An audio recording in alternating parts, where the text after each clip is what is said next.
What's going on, guys? Armchair MMA here.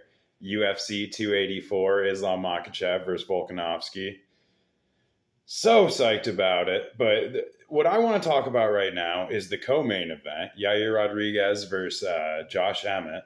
I'm seeing so much love on Yair Rodriguez. I don't know if I'm seeing like really anyone like on the podcasts I listen to and stuff that are on Josh Emmett, and kind of acknowledge it's going to be a good fight, close fight.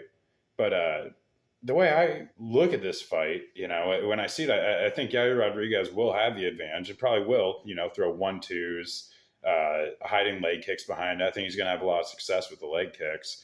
The problem is that Josh Emmett has good like head movement to get out of the way of like straight shots, and he's going to be pushing forward. There's going to be a lot of sidestep in. I think early on it might be a little slow, but when they like push and engage each other, I know everyone's saying Josh Emmett's not going to wrestle. He's not going to wrestle, and maybe he won't. I might be wrong about this. I just think there's going to be a lot of opportunities where wrestling is going to be presenting itself, where Emmett's going to be, you know, pushing Yair against the cage, winging big bombs.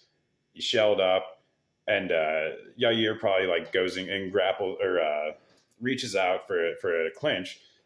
I've seen spots like that where he gets taken down by much lesser wrestlers. Brian Ortega, yeah, he is piecing him up, but at the end of the day, like Brian Ortega's getting his shots too. I think Yair is a very hittable dude as well. I think he's like willing to trade in the fire, and that's like a situation that probably does favor Emmett, at least early. And I do think he might slow down, but when I think of Yair Rodriguez, like I see this fight kind of going 5 rounds, and like it's not that Josh Emmett's just like infallible of getting finished, obviously, but the guy has fought with like a blown ACL and won the fight over 3 rounds against Shane Burgos, who is just like a pressure fighter.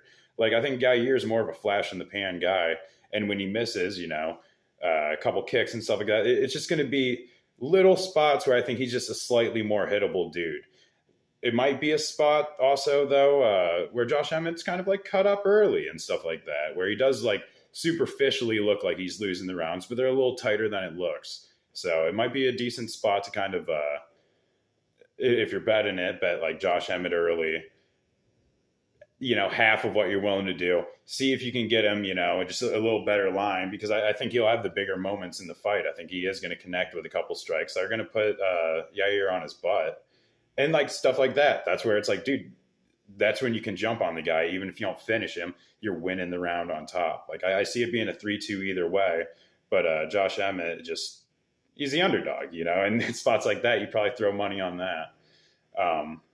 Islam Makhachev and Volkanovski, just think about how wild and loud it's going to be when that do do do do do do do do do do do do do traveling on a fried out combi, like it is gonna roof's gonna blow off. In my opinion, I think I think Islam needs to come out with like some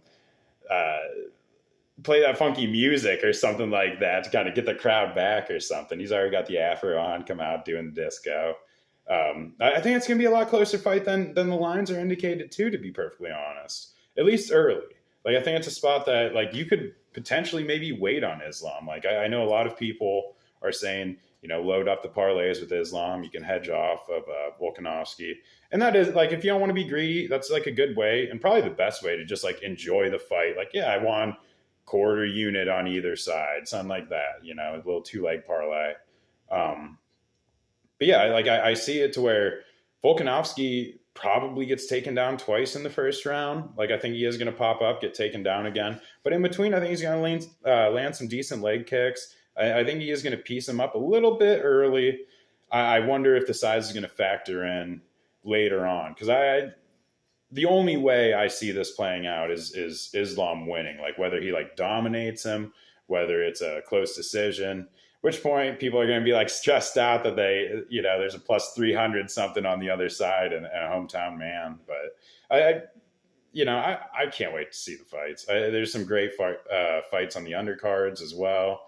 I know everyone's hating on Parker Porter. I like the guy. You know what I mean? I want to see if he could beat someone like a Justin Taffa. If not, I'm completely wrong. Maybe he is like a Jared Vandera. Because I not that I was high on Vandera, but I thought he was a little better than maybe he was. There's the Jack Della Maddalena versus Randy Brown. That's going to be a straight banger. Zubaira. I'm watching on these embeddeds where they have like him and Islam have like towels on in the sauna. I don't know. They seem to be pretty friendly. It's like Brokeback Caucasus Mountains or something like that. So from top to bottom, it's going to be a good card. Tune in. I appreciate you guys watching. Have a good night.